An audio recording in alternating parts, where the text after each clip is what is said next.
Welcome to the HypeLight podcast experience, where we teach you what you won't learn in school. From careers to financial literacy, we give you the information you need to bridge your passion with your purpose. Tonight's HypeHuddle will introduce Raphael Velazquez, fitness and industry mogul whose new book just debuted at #1 on Amazon.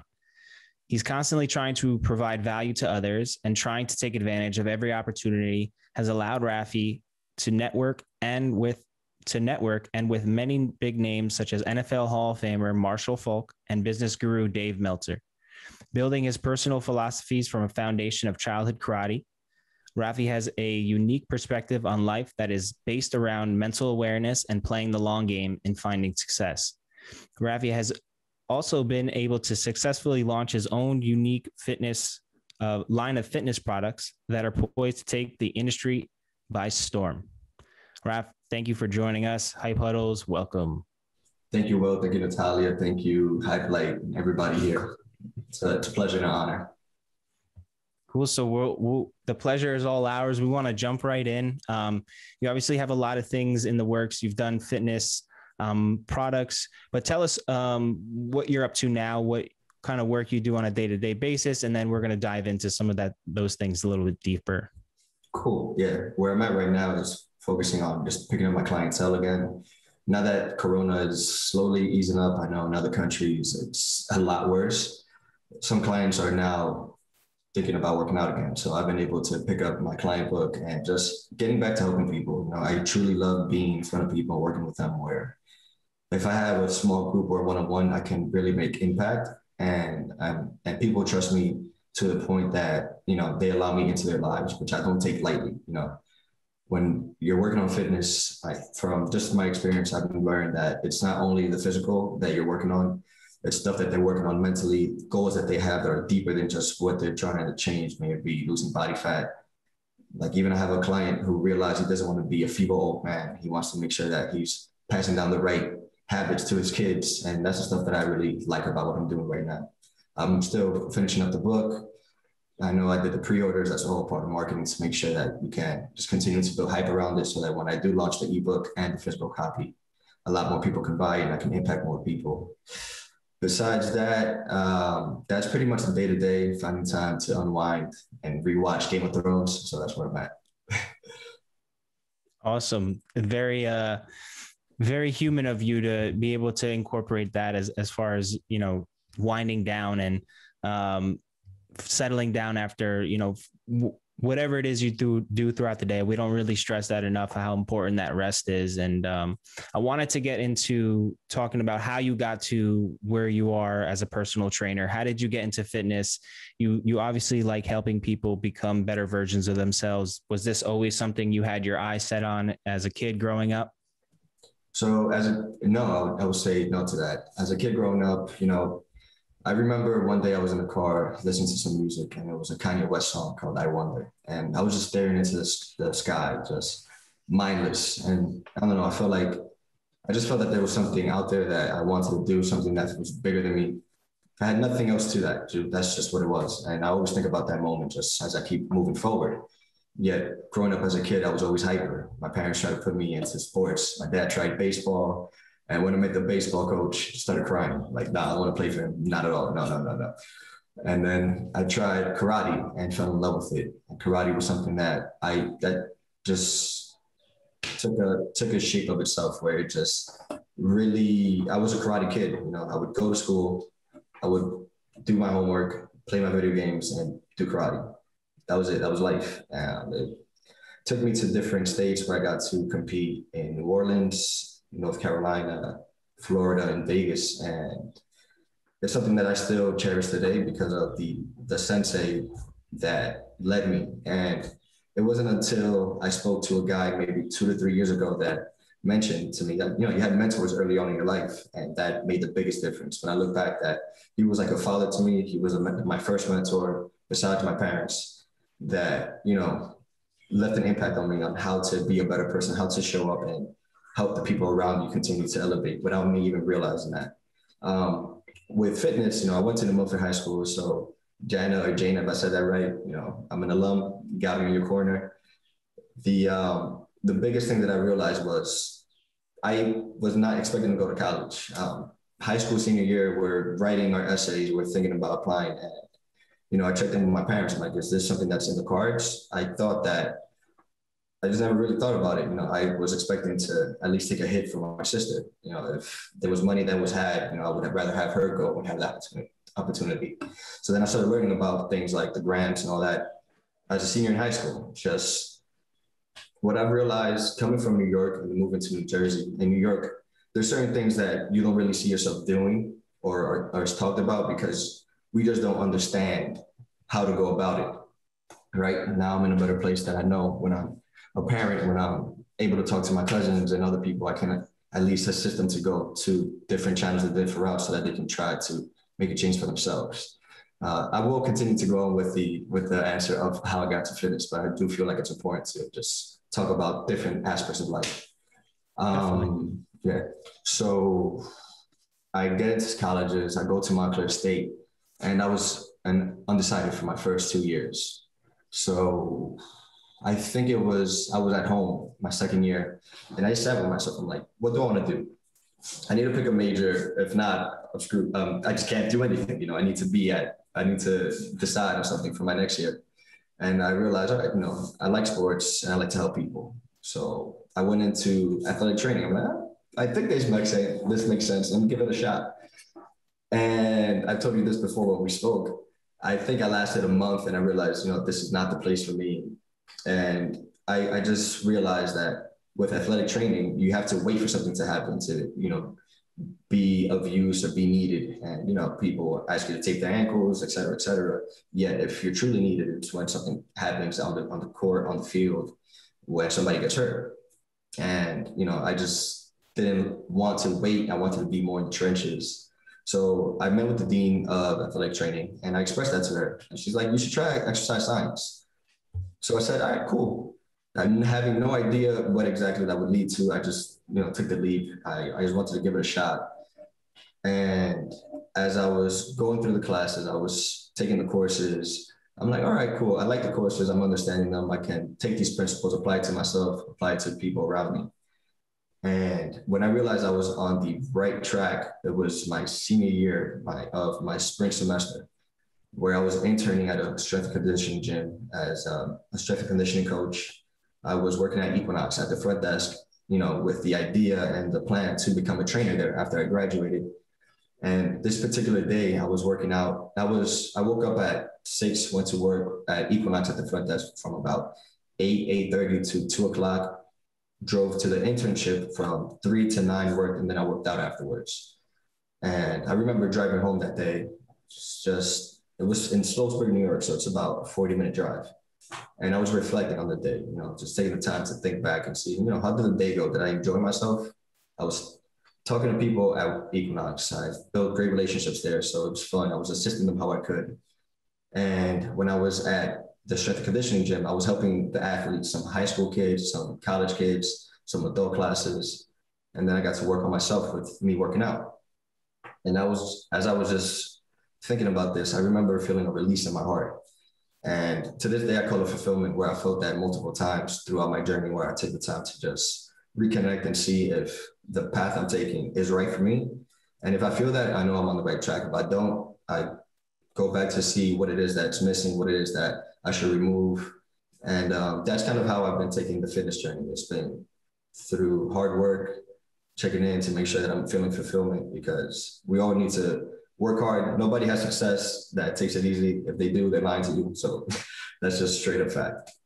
Okay. So a lot to unpack there. So you kind of worked through finding your niche as a now a personal trainer, right? But in the beginning, you started with, sports, like you said, as an athletic trainer, right? You went into exercise science.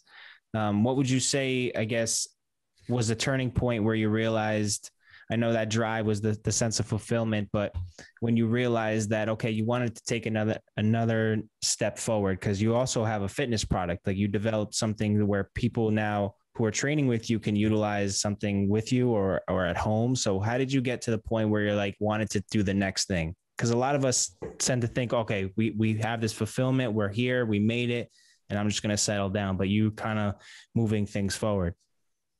So I can thank my father for that. He's an entrepreneur and always has been since he moved to this country, where he started off working with some Cubans and they owned a bunch of bodegas. And what he would do, he was in charge of the slot machines in the back rooms of these bodegas. So he would build them, he would, collect them and break down the split of whatever was made. And from that, he moved on to having a storefront which was for my mother to do cosmetology, facials and all that, which she still has. And he was selling video games in the front.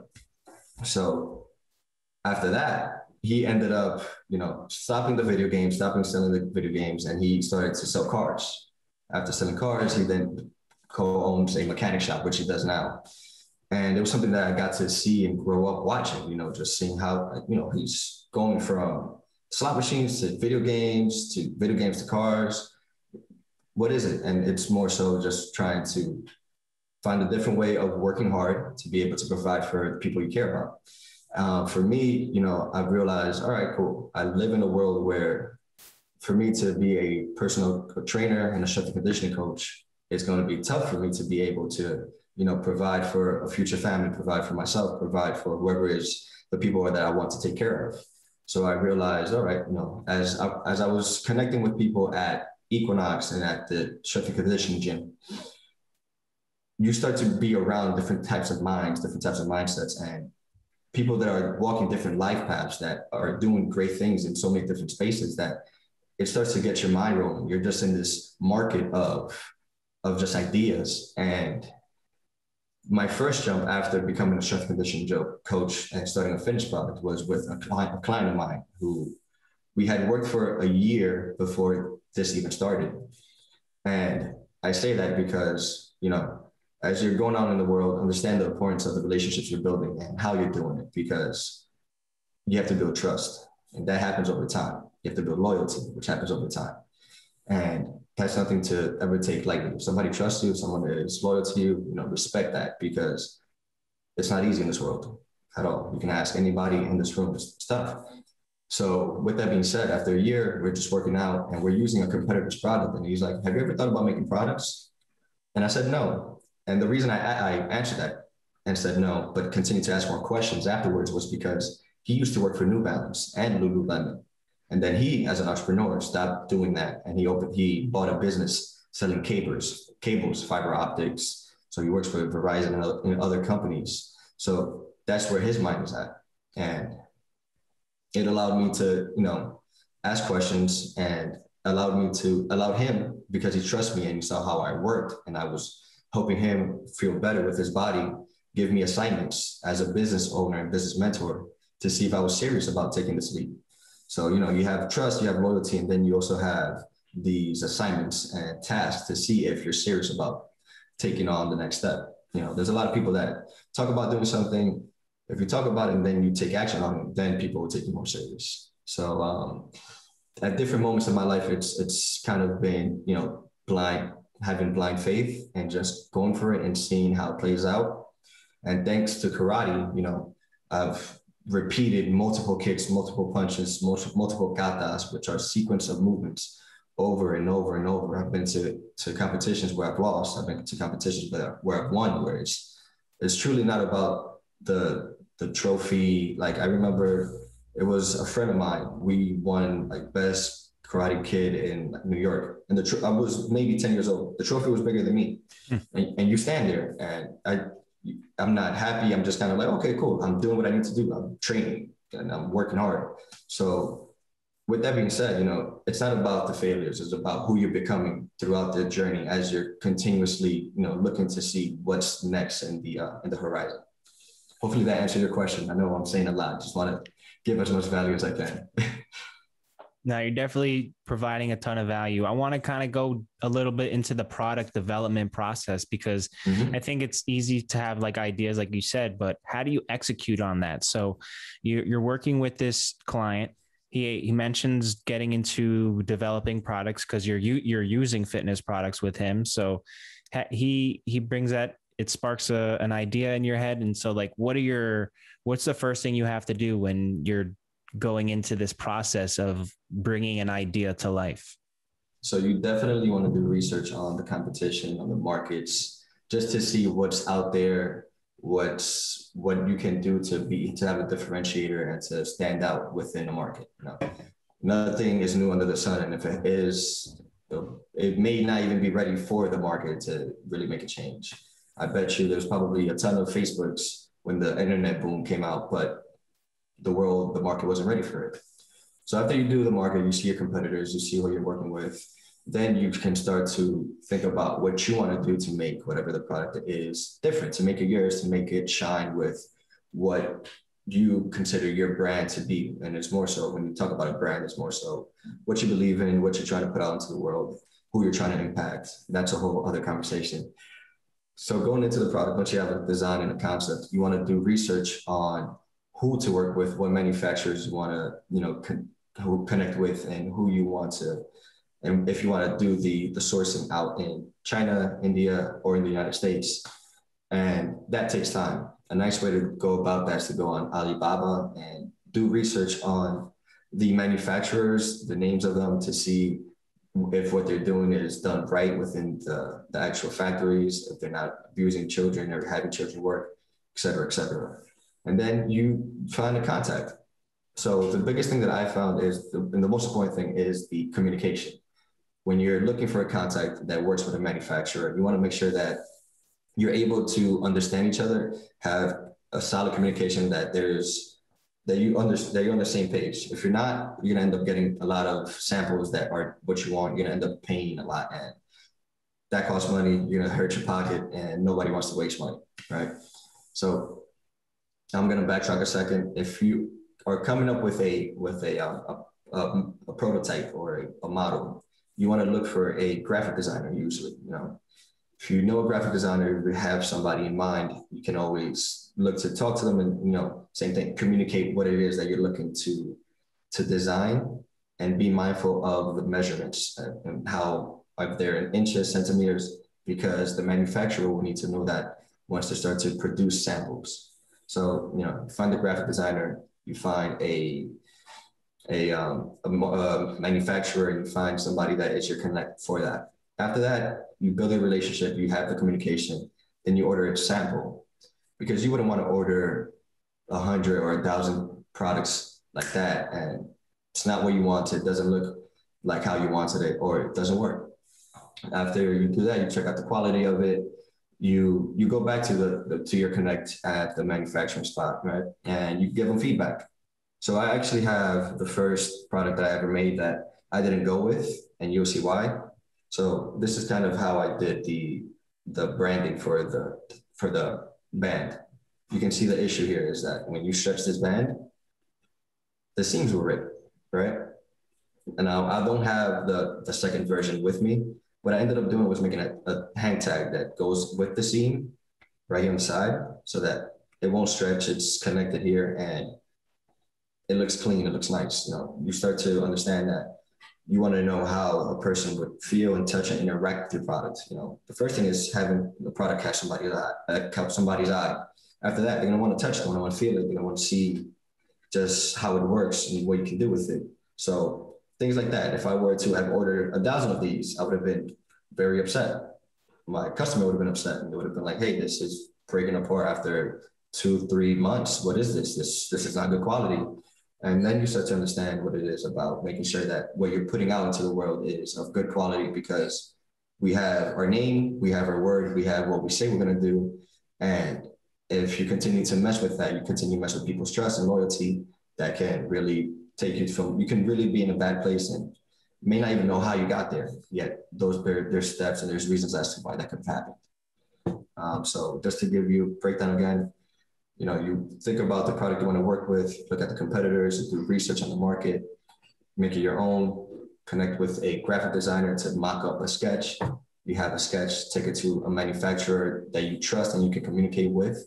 You go back and forth, order samples. If the samples work, you can then show it to your market to say, hey guys, what do you think about this? How do you like it? You can take pre-orders find out what the minimum order quantity is from the manufacturer, and then look to be able to get the money to buy the product and then ship it to your customers. That's quite the process, but I appreciate you breaking that down, because I think that it's really important to realize, that it's never going to be perfect right off the jump, and you're going to have to negotiate and work with your supplier, your manufacturer, and especially when it comes to like a fitness product that's going to take some abuse, right? Like it needs to be tested, product tested. So I think that's a really good like a overview of, the product development process. You mentioned a good part there too about negotiation. One that should be offered in high schools everywhere, so that people can start to understand how to negotiate for the jobs, how to negotiate with whatever they're trying to do within the markets. It's a very important skill in life. Definitely. For my educators out there. Yeah, it's easy to just accept, what's offered to us. Oh, it's $100. Okay, I'll pay that. But when you're, in business like you are, and you do want to make a profit, and you do want to put something out there quality, but you have to also have, you have to have some courage in your vision, and be able to say, well, you know what? How about I pay you this, or how about we work on this agreement? What are some other skills you would say are important when it comes to just building your own path and kind of trailblazing? It seems like you're doing a lot of different things. So how do you, or like what skills do you find it useful to have? And like you said, maybe they should learn in high school. Be comfortable being yourself and standing out, being weird. We're all weird. Nobody's the same. And if you are, maybe you're a twin that's completely attached. I don't know. That's stupid. But a friend of mine said this. He's a pastor out in Brooklyn, and he mentioned something. It was very powerful. You go into places, and sometimes you realize there's a lot of people trying to be each other. The people that stand out are just trying to be themselves. So what that means is just open up honestly, candidly, try to work on your communication and explain things so that you could be understood by others. Communication is the hardest thing that we have to try to work around and map around in this world, because you have people from different cultures, you have people coming from different countries to try to understand what we're saying and how we're meaning it. If you can really communicate your authenticity in a great way, it'll open up doors that you won't even believe, and that'll go into some of the stuff that we'll talk about with Marshall and David. Yet being authentic, being able to feel comfortable in your own skin, vulnerability has allowed me to, allow others to be vulnerable with me and trust me. With some of my clients, I'm blessed to say that they share a lot of intimate things with their life because of the fact that they trust me. They know that I'm not going to be saying to anybody, and we can have a conversation that now we're both growing from. So many skills, definitely understanding finances and looking to see how to have a proper balance sheet, savings, how to, be comfortable being patient. I think patience is something that I wish I was better at a younger age, because even when I was working with the product and trying to get into market, I'm like, I got to do this now, I got to do this now. And I would rush things. When you rush things, you make mistakes, which is fine. I tend to learn when I fall on my face. I'm like, oh, all right, I'm not going to do that again. Or if I do it again, and after a while, I'm like, okay, fine, I got it. I'm done. And once you start to understand that, it helps a lot with slowing down and understanding that you don't need to rush for everything. I think this country specifically has become a very fast-paced type of mentality that we're losing our customs, we're losing the importance of friendships, relationships, and how it takes time to nurture them. If we slow down, I think we can make a lot more progress over time and just be able to impact children, families in a way that, you can see a lot of things flourish. I appreciate you sharing that. Definitely agree with a lot of the, fast-paced culture we live in, and appreciate you sharing that to slow it down. I want to take this time to open up the floor for anyone else has questions for Raphael, if they do. You could just wave your hand or signal a hand raise. I just wanted to say I'm a Montclair alumni too. Awesome. And a very similar experience where senior year, I didn't have a whole lot of direction from my parents as far as the next step. And fortunately, my sister had gone to college and she sort of paved the way for us. So I try to, keep an open mind, always encourage my students to take a risk and, take the next step in their education. So good to hear that you too, it was a senior year decision.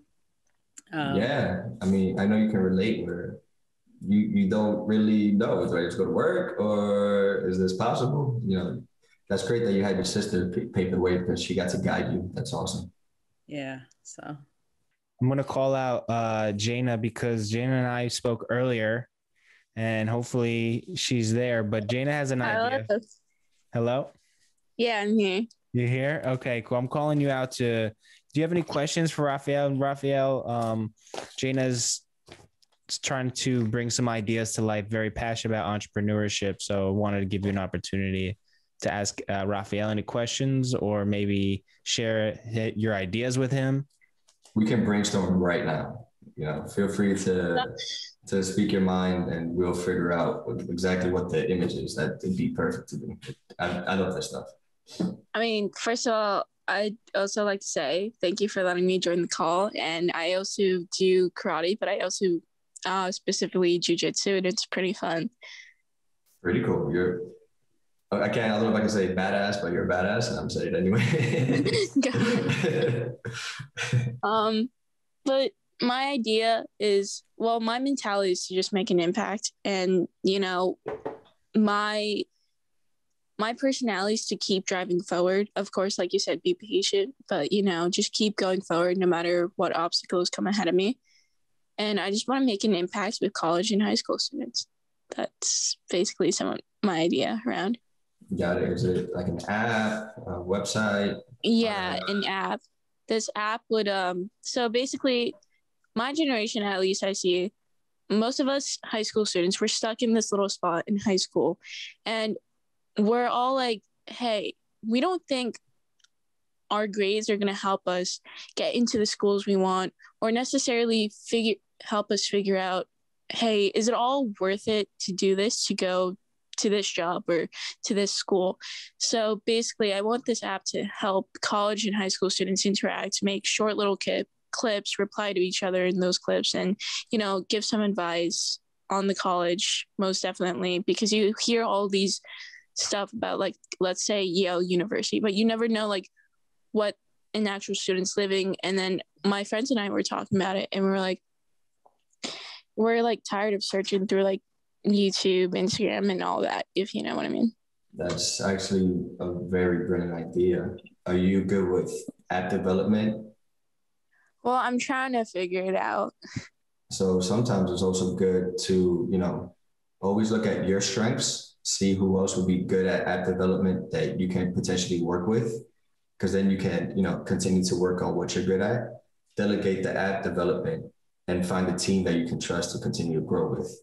You doing Brazilian Jiu-Jitsu, I can only imagine the people you're around. You have solid mentors in that space that you may not even realize just because of the practice.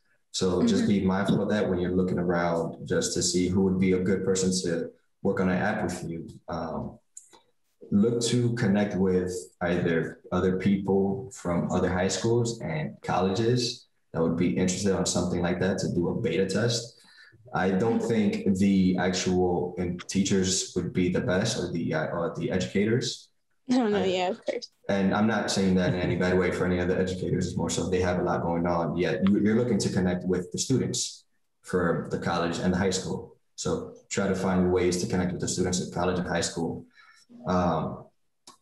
It's a really good idea if you can find what you want to focus on at the beginning, how to connect the high school students and the college kids. If it's through just a video or a blog, forum, however it is, you may have a lot more down on that. Just keep following what you're doing. You're young, so you can actually, I'm not saying don't learn how to create an app. Yet if you're looking to get more momentum and move it faster, you can get somebody that already knows how to do that, and you can still learn it. You have your future is ahead of you. And I would hear that when I was in high school. I'm like, yeah. You have a lot of time. So, Thank you. No problem. You're onto something very big, by the way. Yeah, I think that's an important idea. Like Jana said, and like we're talking about, Rafi, you didn't really know that you didn't know about exercise science. You knew about athletic training, but it's like, there's like a disconnect, right? There's a disconnect between high school and understanding what college life is like. And it's just life in general. You don't really know until you try things out. But if we can get the most from asking people who've done it, like the whole premise of today, right? It's like these HypeHuddles and hearing your story and how you got to where you are, hopefully that you can pass along some gems to Jana and our other participants and people who want to build things. But for the most part, sometimes it's really hard to get that understanding of what it's like at this school or what it's like in this job. So. And it'd be interesting to also look, Jana, into it, where understanding what the person's doing at that school and college, because you can have somebody explaining, oh, the place is fun, but I want to make sure I'm getting a good education and I'm connecting with the right people. I'm not really looking for the party. So, if you take that spin on the academic route, you can do something big with that, because then you're trying to connect people who are really working hard at these schools, high schools and college, to get their, very thought out idea as to what they think about the whole experience. It's, if you're looking at it from the perspective of, should I go to college, take this debt, and then still have to struggle out of it, like to try to find a job, that's logical. That's reasonable. I can see why you're thinking that. If you can tie the dots of connecting the kids and the young adults all together, that would be a beautiful thing to see. Yeah, working on it. Don't stop. Like, you're a go-getter. Just don't beat people up. Does anyone else have any questions? Cool. So, Rap, I want to use this time to have you kind of discuss how goal setting has helped you throughout your journey, and then we can start to introduce our participants into the activity you have prepared for that specific theme. For sure. So with goal setting, it's allowed me to know, all right, I'm doing what I need to do to get closer to my goal. Being lazy and not doing what I need to do to get to my goal, or what I thought I needed to do to get to my goal is not what I needed to do. Goal setting is pretty much saying, hey, okay, cool. I want to go to the market over there. Let me try to take this route. Or I want to launch a product and let me go this way. All right. What steps do I think I need to do to get there? You can either Google it and see exactly step by step what to do, or you can try to freelance it or just map out your future in a way that you're working towards something. If you're working towards something, you'll continue to be striving, you'll continue to want to hustle, grind, and have ambition. I think somebody that doesn't have goals, they may have just been through a lot of losses, and I realized that, somebody that's successful has just lost a lot more. That's it. They've failed a lot and they realize, all right, cool, this works, this doesn't work. The importance of the goal setting from the activity that we're about to do, this goal setting is more so looking deeply into what you want to continue to do outside of work, outside of your hobbies, and realize why you're working hard every day. So I'll segue right into the activity. I have to tell my life for this. I tried it before, but you can't see it.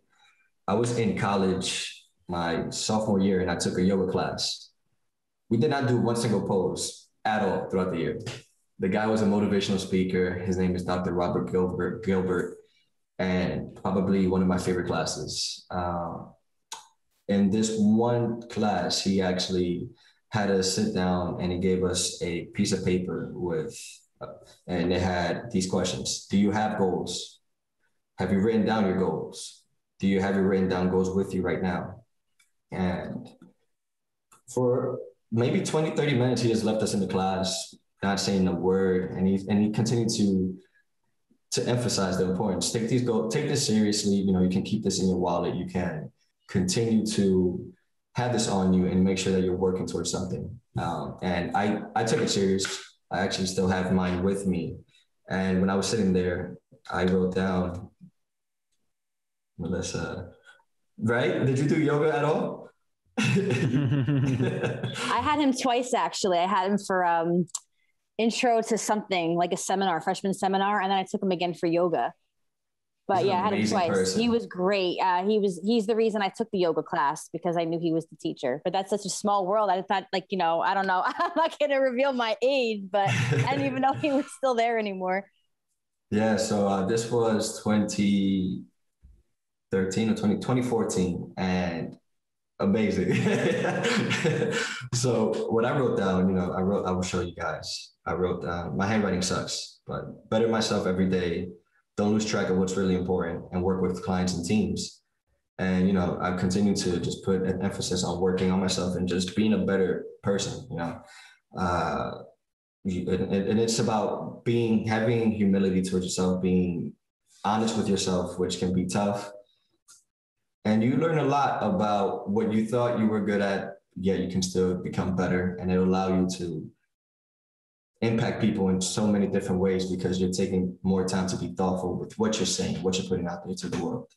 Not losing track of what's really important. It's more so, you know, let's say if I ever get to a point that there's abundance in so many different ways, that I won't change. You know, that goes with bettering myself every day, because you can have it all, but if you're, you know, a POS, nobody wants to be around you. And there was this YouTube video that I saw with, I will start to be quiet. I know we're running out of time. There was a YouTube video that I saw with Jamie Foxx talking to a guy. And the guy, his friends, you know, he's saying, dude, I just don't feel happy. I feel like I'm missing something. Jamie Foxx looks at him and he's like, dude, we're on this like multi-million-dollar yacht. You have a multi-million-dollar home. The reason you feel like this is because you brought nobody with you. So understand that, you know, continue to realize what's important means to make sure that the people you care about are with you throughout this whole journey of life. And then the last one, working with clients and teams. I'm blessed to train clients that have become family, work with teams in so many different great groups that it's impactful work. So, you know, the assignment for today is to answer these 3 questions, take your time with it, and make sure that it's something that you can have with you and it can mean something in all phases of your life. Who would like to share first?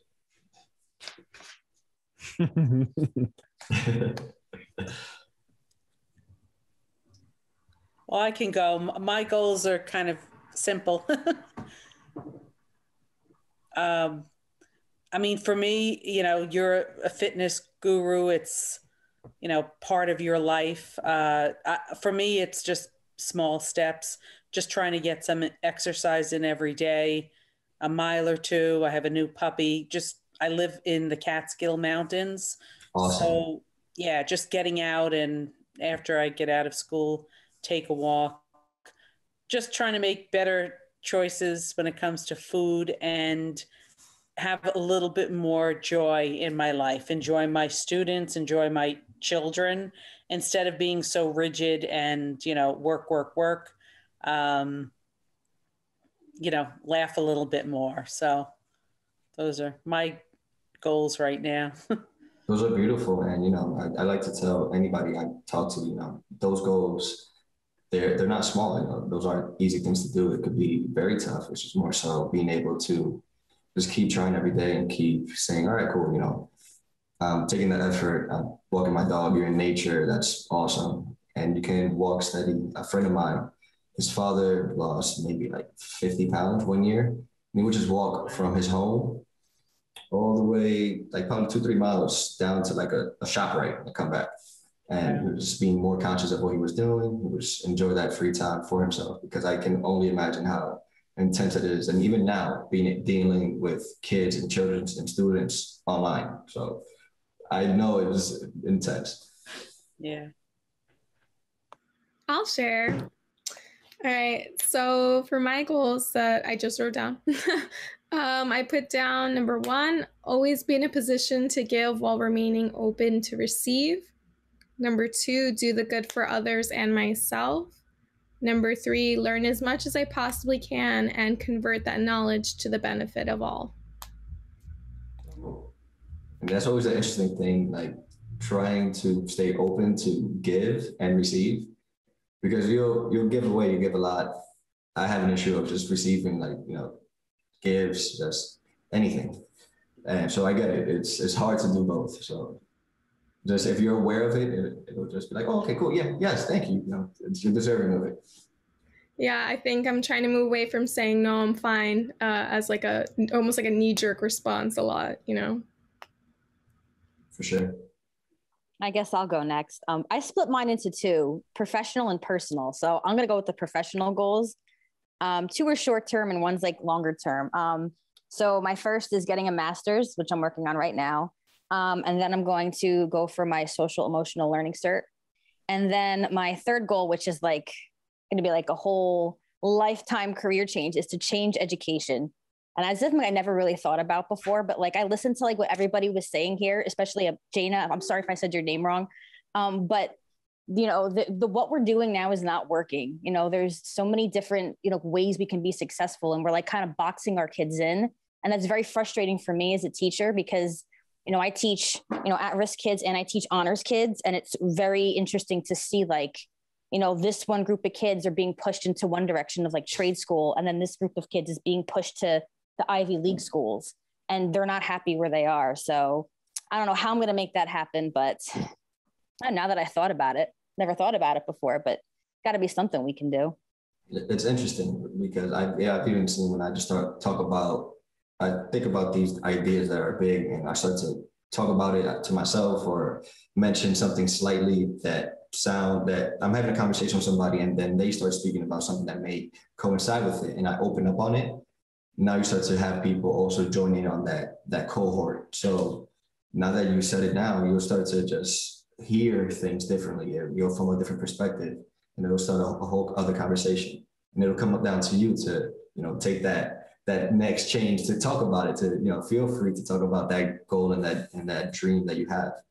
And it's always interesting because when you're about to talk about it, you get nervous. I would get nervous, I have butterflies, I start sweating. And then when you talk about it, it's like, oh wait, we're just having another conversation about something. I guess it's my turn. Maybe. So like, I actually like wrote down my goals, and every single morning, I told Will this, but every single morning I wake up at 4 a.m. and like, I just take an hour off my phone, like work on myself mentally and not do schoolwork, but just, like reread over my goals and kind of read them in like a past tense as to if I already, if I already achieved them. And like my top 3 goals are to honestly make an impact, influence others, and get to a place where I can prove others wrong, and I can just tell them, hey, I came from a top spot, so you can do it too. Jana, the best thing I can tell you is remember what that pastor told me. A lot of people are in places trying to beat each other. People that stand out are just being themselves. Just keep going. That's all I'm gonna say. Just keep going. You're good. That's awesome. The founder is up. Muted. I wasn't planning on sharing, but I guess I will since everyone else has, and we got a nice intimate group here.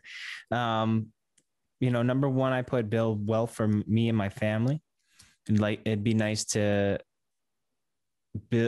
create wealth that's last past my life, so it could leave my children, or if I have children, or family members, something to work with. I think that's a big difference on why some people are ahead of others, because they have that generational wealth, and it helps. Also, number 2 would be to develop HypeHuddle's brand, which is something we've been working really hard on, and to continue to find our place in education. So it's funny you say that, Melissa, because what I fully wrote out was develop HypeHuddle's brand into a force for change in education. So maybe we can work together and continue to grow in business and relationships. So and you're doing that, man. I've met people that are really well off and financially with the relationship with their family. And, you see things like things are hard for everybody, yet wealth is really a mindset, and it's built over time. It accrues. So, just being in these spaces, connecting with each other and having a mindset of core values is truly what will allow you to build wealth. There's people that are wealthy and have wealth that I wouldn't want to talk to. There's people that are just because of their nature. There's people that are wealthy and you won't even know it because they're just very good people. So, it's just that alignment of wealth with the right people, the right families, the names, and just building like these empires. It's important because then it's about how the next generation grows up and who they are and how they uphold the family name, in my eyes. I'll definitely agree with that. It's a process and it's fun, learning the things that I didn't learn in school and I didn't learn from my parents, and didn't learn from my family, like, trying to always learn more about finances and wealth and all that. It's a journey for sure. 100%. So, we're getting to that time, Raph, and I wanted to bring it back to Natalia for our final 5 questions, because at the end of every Hype Huddle, we have our final 5. These 5 questions were developed by Andrew McElroy, who was our intern, and he is now playing professional football in Germany. So shout out to Andrew. He came up with these final 5 as a part of his internship with us, and we're really proud of him and being able to continue it forward. So Natalia, take it away with our final 5. All right. So to start off our final 5, we want to know, if you could speak to your high school self today, what is one piece of advice you would give you? Take more challenges, try different things, talk to more people, and just chill, dude. It'll work out. Just be able to express yourself fully. Awesome. All right. Our second question is, what is your favorite business or entrepreneurial related book? Principles by Ray Dalio. It's a great book.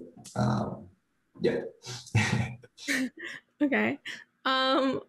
Next, we want to know, what is a common trait that you notice in those people who succeed in entrepreneurship? Resiliency, resourcefulness, and consistency, and giving their best effort daily. It's not about the end outcome. It's about who they're becoming. And yeah. Nice. Okay. What are some of your hobbies? Basketball, reading, watching Game of Thrones right now, napping, which I call meditation at times. While I'm meditating, and I'm just taking a nap. That's top 4. That's awesome. And lastly, what gets you hype? What gets me hype is honestly being able to do the work that I'm doing with my clients by when I have a great session, I see them putting their best effort, best foot forward, being able to hang out with my friends, being able to hang out with my girlfriend and chilling. Yeah, sometimes I like to just chill and it gets me hyped because I can take a nap. That's awesome. Thank you, Raph. Of course. Thank you, everybody, for showing up, by the way, and being active. That was awesome. Yes, thank you, everyone. And Raph, we thank you as well, man. We really appreciate, we could probably stay here and talk for more time, but obviously we want to be mindful of yours and our participants. So we definitely thank you. For our participants, this is something we do every Thursday, Hype Huddles. I know we have some familiar faces, but, spread the word, tell your students, tell your friends. We're trying to, just provide as much value, like Raph said, by him sharing his story and how he got to where he is. If you'd like to stick around and chat some more with us, feel free. But at this point, we want to let you go, Raph. We don't want to take any more of your time. Thank you. Cool. I do got to bounce. Thank you, everybody. It was a pleasure. Thanks for tuning in to this episode of the HypeLight Podcast Experience. If you like this episode, be sure to rate, review, and subscribe so you don't miss out on the latest episodes.